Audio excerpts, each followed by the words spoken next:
Alors, nous allons commencer la situation.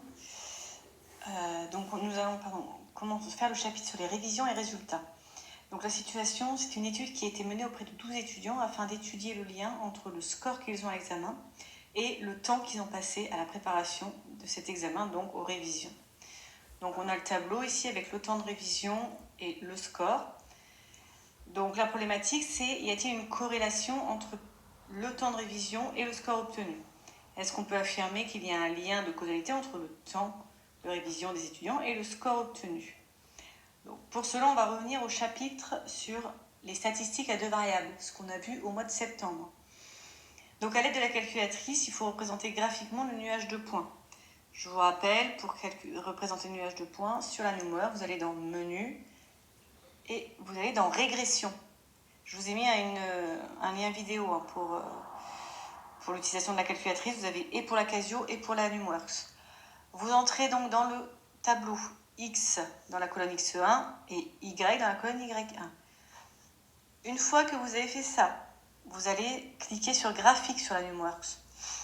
Et donc là, on va pouvoir voir si l'ajustement est envisageable dans ce cas. Et qu'est-ce qu'on remarque? On remarque que le nuage de points est allongé, donc l'ajustement est envisageable. Donc ça, on peut le noter, nuage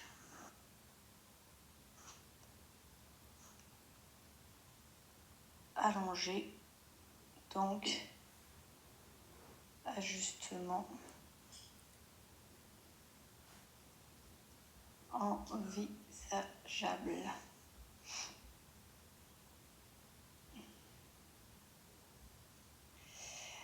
Dans un deuxième point, donc au niveau de la résolution, il faut déterminer l'équation de la droite d'ajustement affine. Donc en dessous graphique sur la Numworks, vous avez cette équation-là. Quand on demande à 10 moins 2 près, c'est qu'on veut deux chiffres après la virgule pour les valeurs de petit a et petit b. Donc je ne vais pas refaire le cours sur les statistiques à deux variables, à vous de regarder dans votre chapitre précédent. Donc on obtient y égale 29,53x plus 309,29.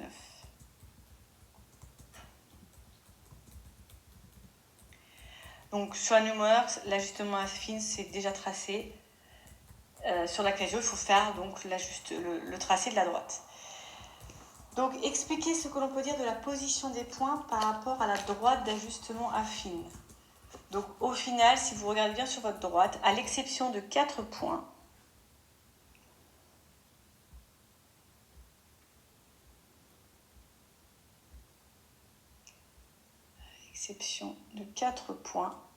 les autres sont sur la droite.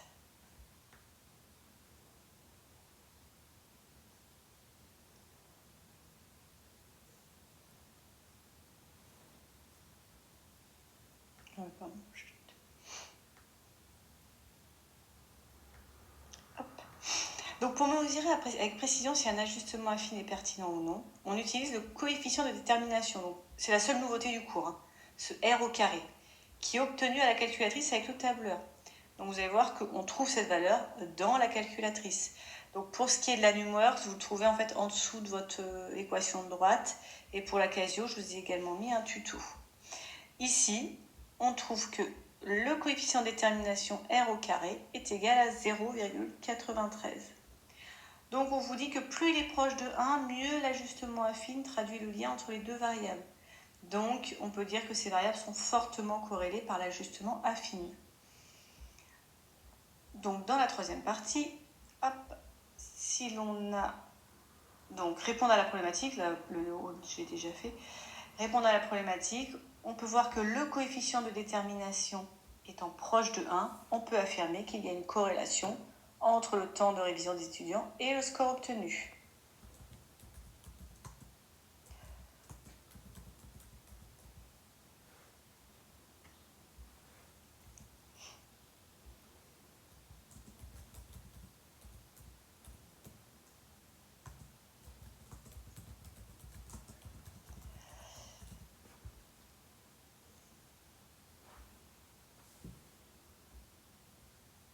On peut affirmer qu'il y a corrélation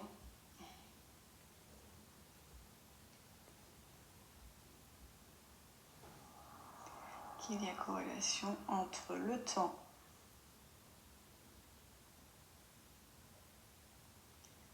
de révision et le score obtenu.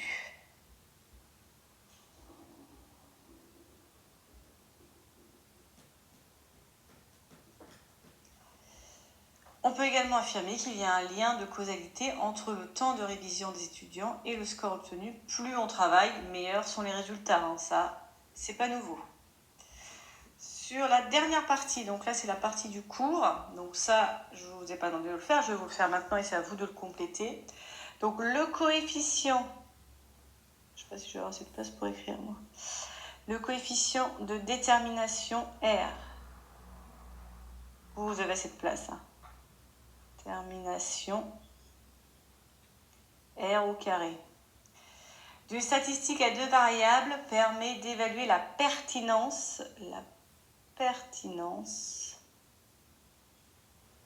d'un ajustement affine.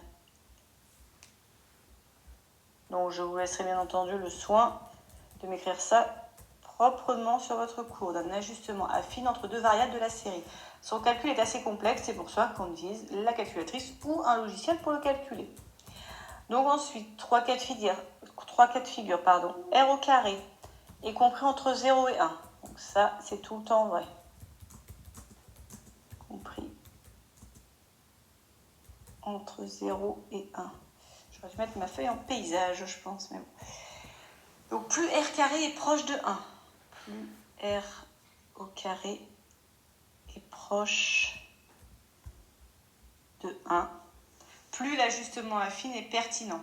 Graphiquement, on observe que le nuage de points est resserré autour de la droite d'ajustement. Cela signifie que l'ajustement affine peut être utilisé pour faire des estimations. Deuxième cas de figure, si R au carré est égal à 1, ça c'est quand tous les points sont alignés sur la droite. Donc là, il n'y a pas un seul point qui n'est pas en dehors de la droite. Mais en revanche, plus R carré est proche de 0, moins l'ajustement affine est pertinent. Graphiquement, on observe que le nuage de points est dispersé autour de la droite. Cela signifie que l'ajustement affine ne peut pas être réutilisé pour faire des estimations. Donc, voilà pour ce chapitre. Je vous laisse tout noter dans votre cours. Et après les vacances, on fera des exercices. Donc, sur le même principe, je vous ferai une correction détaillée. Et puis après, on se reverra la semaine d'après.